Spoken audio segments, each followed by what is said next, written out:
Well, it finally happened. I mean, we knew this was going to happen eventually. But it finally happened that someone asked me in the comments of one of my videos, are you going to react to this thing that just came out? Yes!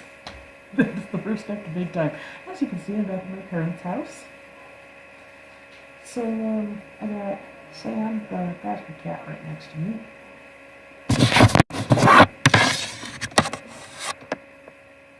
And I got Joey, my sister's cat, back there.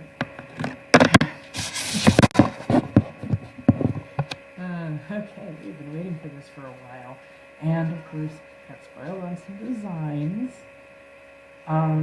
I haven't been spoiled on any audio, so I don't know how Mr. Reynolds sounds.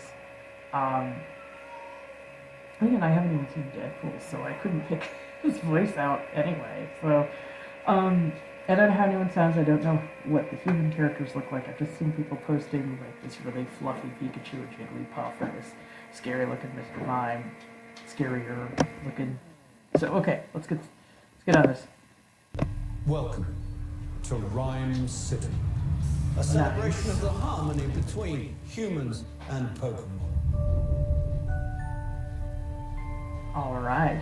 Tim, your dad was a legend in this precinct. If you were anything like your dad. I'm not. I remember. Older. You wanted to be a Pokemon trainer when you were young.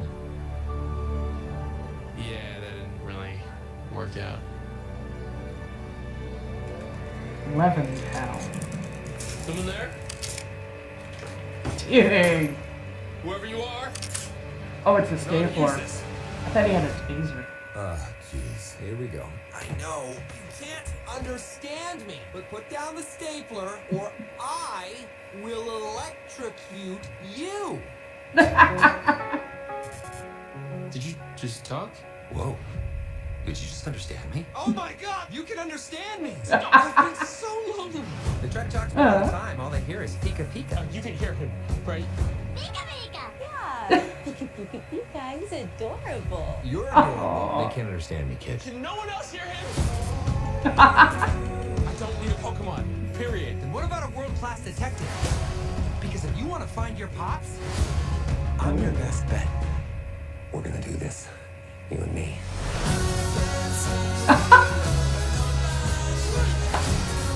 Of course. Oh. There's magic that brought us together, and that magic is called hope. Whoa. We got ways to make you talk. Or mine. Yeah. So tell us what we want to know. Pipe. Yes, I can. Okay, that's not nearly as scary I as promise people that I would push say. people away and then hate them for leaving. He's saying you can shove it. What? I can shove it? Okay, that's it. No, we're switching roles. I'm bad cop. You're That's good just cop. what I'm telling you, was in the old designs. In my head, I saw that differently. Yes.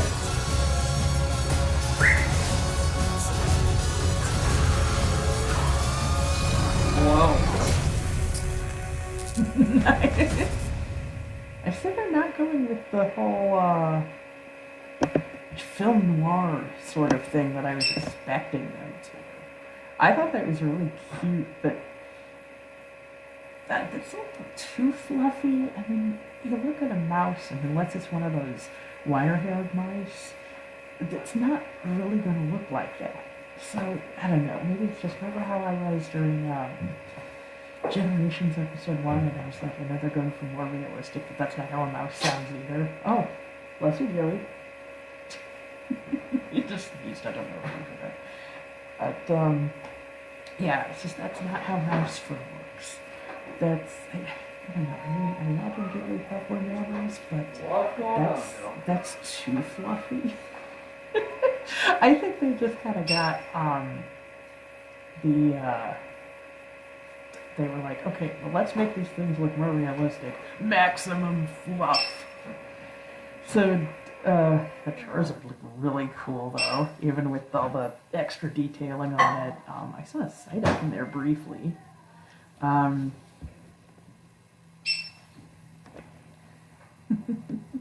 Mr. Mime didn't look nearly as bad as people were claiming it did.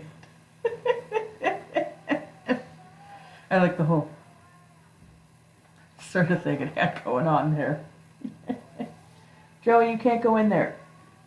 You can't go in that room. Cats. And, I like the realism they had to it. It's like in a practical way, you know. It's like you go down that street and people are interacting with this creature like, you know, like you would. Like you would if you saw this adorable little thing. You'd be like, oh, you know, and a woof woof to you too. So something like that. You know, so I thought that was that was really cute. And of course, you know, he speaks in Iko Otane's voice because that's what they all sound like. I thought that was absolutely adorable. So it looks really cute. The eyes are really weird. They kind of remind me, you've seen the Battle Angel Alita previews? Kind of reminds me of that, you know, where she looks like a normal girl, but her eyes are like twice as big.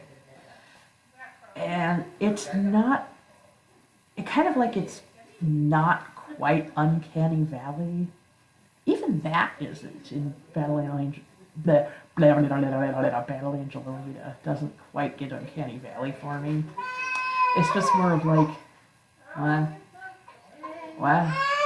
So the Pikachu's eyes are just kind of, I don't know, they're not human, they're not mouse, they're not Pikachu eyes. It's just weird. I like the voices. The kid looks pretty, he looks pretty different, but he seems pretty good for the role. I got the feeling the character whose name I'm blanking on right now was supposed to be considerably younger, though, like 14 or so.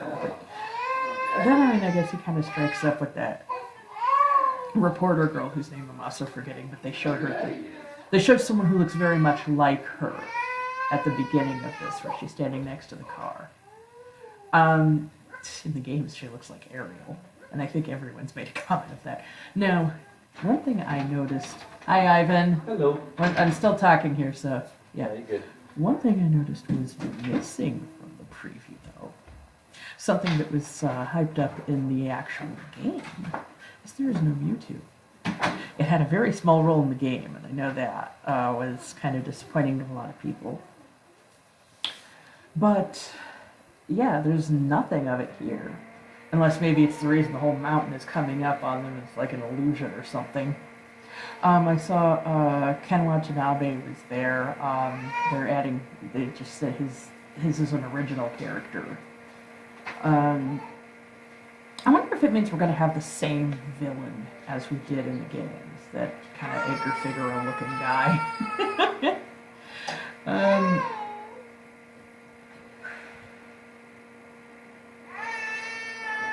Are they actually going to solve the plot?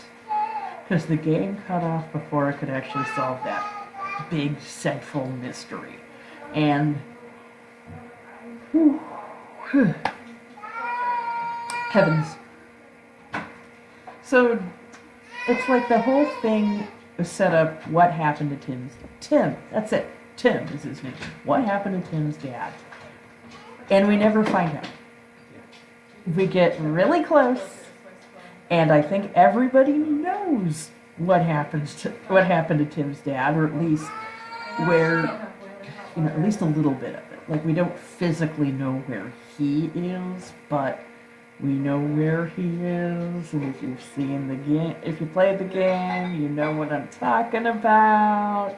It's pretty obvious, and unless they come up with a darn good explanation why it's anything else, if all of that was a herring redder than my shirt, which, Pokeballs, Pikachu lightning bolt on it. I had this out of my closet actually before I found out that this trailer dropped, so it was for me. But I'm just talking about hair. Unless all of that is a herring redder than my shirt, they better come up with a darn good reason for it. Because that plot line there is really, really obvious. So, unless the movie is going to throw a curveball at us that makes sense. Either way, we still have to find out where his dad physically is. I think that's basically it. I am going to do a little surprise for you, though. I'm going to follow this up with... Well, it's not going to be a surprise because you're going to look at my list and you're going to say, oh, that's what Blackjack was talking about at the end. But, yeah, okay. Next up, my parents are going to watch this.